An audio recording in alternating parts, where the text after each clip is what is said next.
And అది చాలా లైఫ్లో మెమొరీస్ ఉంటాయి చాలా. మెమొరీస్. అలాగే మమ్ముట్టి గారితో కూడా అది రే రే కూడా రే. చాలా మంచిది. మమాంగమని రీసెంట్ టైమ్స్లోనే అంతా మాట్లాడేసారు, అంతా చాలా బాగుంది. మాట్లాడుతున్న టైంలో నేను మొత్తానికి ఏదో చిన్న ఏదో ఉంది, ఎందుకు మర్చిపోయానో తెలియదు కానీ అంతా మాట్లాడే మమ్ముట్టి గారిది అంతా చెప్పాం, బాగుంది, అంతా బాగుంది. లాస్ట్ మినిట్లో ఆయనకు మైక్ ఇవ్వడం మర్చిపోయినా నేను. అది జరుగుతుండే స్టేజ్ మీద, అంత ఆ స్టేజ్ మీద ఒక పక్క మమ్ముట్టి గారు ఉన్నారు, అల్లు అరవింద్ గారు ఉన్నారు, ఇంకా చాలా మంది ఉన్నారు, అంతా పెద్దవాళ్ళు ఉన్నారు. ఈ హడావుడి అటిచ్చి కన్ఫ్యూజన్ లో మర్చిపోయినప్పుడు అనుకుంటే పిఆర్ సోనీ అంటూ ఓ షిట్ సారీ సార్ అని చెప్పి వెంటనే ఇస్తే ఆయన ఒకటే మాట అన్నారు, సార్ సారీ అని చెప్పి వెంటనే మైక్ ఇస్తే మా సినిమా గురించి ఇంత బ్రీఫ్గా ఇంత సింపుల్గా నువ్వు ఎక్స్ప్లెయిన్ చేసినట్టు మేము చేయలేమేమో, నువ్వే చాలా బాగా చెప్పావు సినిమా గురించి అని. నేను అప్పటికి కూడా చాలా గిల్ట్ అనిపించింది, అరే ఏంటి ఇన్ని ఏళ్లలో లేని ఇంత పెద్ద మిస్టేక్ నేను ఎలా చేశాను అని. చాలా డల్గా ఇంటికి వెళ్ళిపోయి బాబాయ్ మళ్ళీ యాంకరింగ్ వదిలే సినిమాలు చేసుకుంటున్నాం కదా, వదిలేద్దాం అనిపించింది. అనిపిస్తే మళ్ళీ ఏమైందో తెలియదు, టక్కన ఇంటర్వ్యూకి పిలిపించారు నన్ను with in 1 hour. It's good thing. వెళ్ళి ఇంటి దగ్గర కూర్చొని సేమ్ ఇలాగే పెట్టి, డాడీ ఇలా అయింది డాడీ, నేను ఇలా తప్పు చెప్పేశాను డాడీ అని చెప్పి, ఇలా మిస్టేక్ అయింది డాడీ అని చెప్తూ ఉంటే ఇమీడియట్ గా 15 minutes లో పార్కాయత్లో ఇంటర్వ్యూ ఉంది, నువ్వు 15-20 minutes లో రావాలంటే ఏంటండి, నాకు అర్థం కాలేదు. ఆయన చాలా హర్రీగా ఒక 20 minutes లో ఫ్లైట్కి వెళ్ళిపో, 20 minutes టైం ఇస్తాను కూర్చున్న ఆయన దగ్గర 1 hour మా ఇంటర్వ్యూ కంటిన్యూ అయింది. 1 hour కంటిన్యూ అయింది. అండ్ వెళ్తూ కూడా సారీ అండి అంటే, చిచ్చి అస్సలు లేదమ్మా, ఇంటర్వ్యూ కూడా ఎంత బాగా అయింది, వీఆర్ వెరీ హ్యాపీ అని చెప్పేసి వెళ్తే నాకు అది బాగా అనిపించింది. ఎందుకంటే ఆయన ఒకటే అన్నారు, అదేముందమ్మా చాలా చిన్న విషయం, మర్చిపోవడం అన్నది చాలా కామన్, బట్ నువ్వు కాన్సెప్ట్ మర్చిపోలేదు. అవును, ప్రోగ్రామ్ అంతా బాగా హ్యాండిల్ చేసావు, లాస్ట్లో ఏదో బై మిస్టేక్ 10-20 మంది పేర్లలో ఒక పేరు మిస్ చేసా, అది నేనయ్యాను తప్ప వేరే పేరు లేదు, అస్సలు అది పట్టించుకోకు, వెరీ కామన్ అని. అంటే అంత పాజిటివ్ గా తీసుకుని. మమ్ముట్టి గారు అంటే బాబాయ్ అని ఏదో చిన్న భయం ఉంటది కదా మనకి, బట్ ఇమీడియట్ గా ఇంటర్వ్యూకి పిలిపించడం ఏంటి నన్ను, అది బాగా అనిపించింది ఆ 2 ఇన్సిడెంట్స్. అండ్ నేను చాలా ఎగ్జైట్ అయిందంటే కార్తీ గారిది, నా పేరు శివ, ఆ తర్వాత ఇంకోటి ఏదో సినిమా, ఆ తర్వాత ట్రిపుల్ది ఒకటి ఉంటది కదా, కాశ్మీరా. ఓకే. అలా ఆయన హైదరాబాద్ వచ్చిన ప్రతిసారి నేను యాంకర్లో నేను మాత్రం మస్ట్గా రిపీట్ అవ్వకుండా కనపడదు, ఎక్కువ రిపీట్ అయింది నేనే, ప్రతిసారి మీరే కనపడుతున్నారు అని. అలా నా పేరు శివ నుంచి కాశ్మీరా వరకు ఏదో 3-4 సార్లు చేశాను కార్తీ గారిని. నాకు ఎందుకు ఎగ్జైట్ అయ్యానంటే, నేను ఆవారా సినిమాకి చాలా పెద్ద ఫ్యాన్ని, చాలా పెద్ద ఫ్యాన్ని.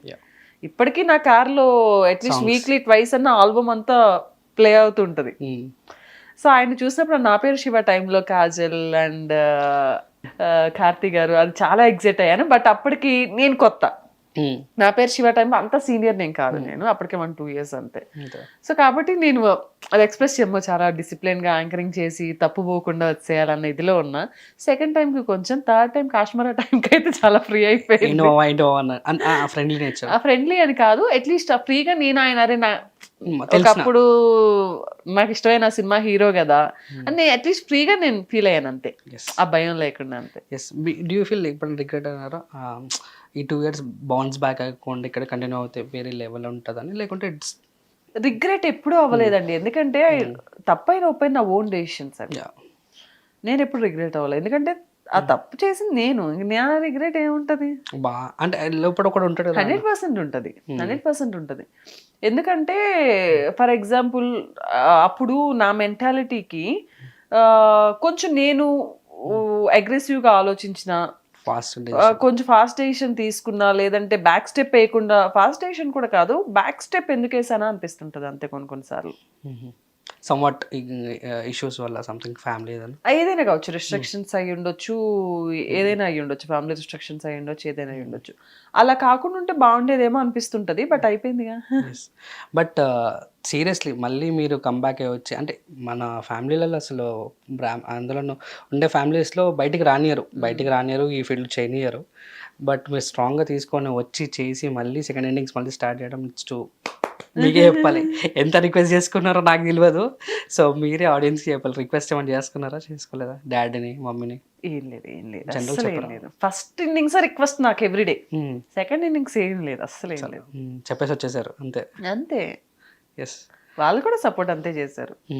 ఈవెన్ సమ్ టైమ్స్ మా డాడీయే నేనేదో నాకు ఫస్ట్ ఆపేశాక కొన్ని డేస్ నేను ప్రెగ్నెంట్ ఉన్నప్పుడు అదంతా ఇంట్లో కూర్చొని మా డాడీ టీవీ అది చూసినప్పుడు ఏ ప్రెగ్నెంట్ అని అనకూడదు కదా మీకు, ఒకసారి ఓకే, ఒక టైంలో ఒక పీరియడ్ నేను ఇండస్ట్రీలో లేని ఆ 2 years పీరియడ్లో ఒక 3-4 months గడిచాక మా డాడీ ఛానల్స్ మారుస్తూ ఉన్నప్పుడు మా పిల్ల కనిపించాల్సింది పిల్ల కనిపించలేదే అక్కడ. మా పిల్ల కనిపించాల్సింది ఇక్కడ లేదని ఫీల్ అయ్యాడు. అదే మా డాడీ, అరే ఏ ఛానల్లో పెట్టినా ఉండేది, ఇప్పుడు ఏంటో కనపడపోతే ఎట్లనో ఉంది అంటే అప్పుడు వద్దన్న మా డాడీ ఇదే డైలాగ్ అనేసరికి వాళ్ళకు కూడా అనిపించింది. దగ్గర దగ్గర అప్పటికే 9 years 8 years కంటిన్యూగా వర్క్ చేసి అన్ని ఛానల్స్లో డైలీ ఏదో ఒక ఛానల్లో 2-3 షోస్, ఒక 2-3 ఛానల్స్లో వచ్చాయి నా షోస్. ఒక డే కౌంట్లో 3 ఛానల్స్లో కనిపించేదాన్ని. ఎనీ కంటెంట్ చూసి అది ఫీల్ అయ్యారు. ఇంకా అంతే, తర్వాత బాబు అంతా అయిపోయాక మళ్ళీ డాడీ నీ ఇష్టము, మేము ఇన్ని రోజులు ఆపాము, ఇక మేము ఆపదలుచుకోవట్లేదు. బొమ్మరిల్లు ఇట్లా ప్రకాష్ రాజ్ గారు చేయొద్దు ఇట్లా అదే ఫీల్ జస్ట్. అండ్ విరూపాక్ష గురించి వస్తే, so it's great movie. And మా సాయి ధరమ్ తేజ్ అన్నది కూడా ఇట్స్ అమేజింగ్. అండ్ ఇంతకు ముందు కూడా చేశారు కదా, ప్రతిరోజు పండుగ చేశారు, రిప్లైక్ చేశారు. ఎస్. అండ్ 3 సినిమాలు అన్నది కంటిన్యూగా. సో ఎలా డిఫరెన్స్ ఏమైనా ఉందా అన్నకి? ఇప్పుడు జెన్యున్ పర్సన్స్లో ఎప్పుడు డిఫరెన్స్ ఉండదండి. మంచి పాజిటివ్ పర్సన్స్లో ఎప్పటికీ డిఫరెన్స్ ఉండదు. అందులోనూ మన హీరోస్ ఎప్పుడు మారరు. అవును, బంగారం. మన హీరోస్ అందరు కూడా నేను ఇప్పటివరకు వర్క్ చేసిన ప్రతి ఒక్కరు కూడా మీరు అన్నట్టు అంత బంగారం లాంటి నేచర్ ఉన్న హీరోస్. సో ఏముంటది వాళ్ళలో చేంజ్, అదే స్మైల్, అదే పలకరింపు, అదే పాజిటివిటీ.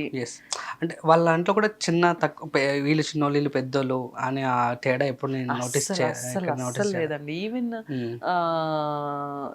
సాయి ధరమ్ తేజ్ గారు కూడా చాలా పాజిటివ్. అండ్ అంటే విరూపాక్ష చేసిన ఫస్ట్ డే నాకు అనిపించింది, అంటే యాక్సిడెంట్ తర్వాత మనకి తెలిసిన ఒక హీరో, అందులోనూ ఎక్కడ అంటే ప్రతిరోజు పండుగ టైంలో మేము ఈ ప్రమోషన్స్ చేశాను, నేను బస్ ట్రిప్ చేశాను టీం అందరం, హీరో, మేము, హీరోయిన్ గారు అందరం.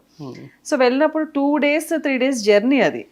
సో ఆ జర్నీలో అంటే ఏదో క్లోజ్ గా మాట్లాడుకోపోయినా అట్లీస్ట్ ఒక దగ్గర ఉన్న ఫీలింగ్, ఆ యాక్సిడెంట్ అదంతా తర్వాత అరే మన హీరో, అందులో చాలా మంచి పర్సన్, అందరికీ చాలా ఇష్టమైన హీరో, అల్లరి, చాలా డిసిప్లైన్ మనిషి, అంటే లేడీస్ కి చాలా రెస్పెక్ట్ ఇచ్చే ఒక ఇది. అంటే ఆ రోజు బస్ ట్రిప్ లో కూడా మేము ఒక దగ్గర దిగి, నేను ఆర్యానా ఇద్దరు యాంకర్స్ ఉన్నా, ఒక దగ్గర దిగి ఏదో వాష్రూమ్కి వెళ్ళాలి కదా, బస్ వెళ్ళేసి వస్తున్నప్పుడు కూడా ఫుల్ అందరు క్రౌడ్ వచ్చేసారు హీరో గారి కోసం. ఆ వస్తున్నప్పుడు మేము బస్ ఎక్కేటప్పుడు కూడా ఆయన ఇలా 2 sides హ్యాండ్స్ పెట్టి మమ్మల్ని ఎక్కించేదాకా ఆయన అలా, ఆ బౌన్సెస్ నన్ను ఉన్నారు, క్రౌడ్ కంట్రోల్ అవ్వట్లేదు, బట్ ఆయన అలాగే ఉన్నారు. సో ఒక లేడీస్ కి ఆయన ఇచ్చే రెస్పెక్ట్ అసలు ఇంకెప్పటికీ ఆల్ టైమ్ సాయి ధరమ్ తేజ్ గారు అంటే అక్కడ ఉంటుంది అనమాట. చాలా బాగుంటుంది, చాలా అంటే ఒక పాజిటివ్ సోల్.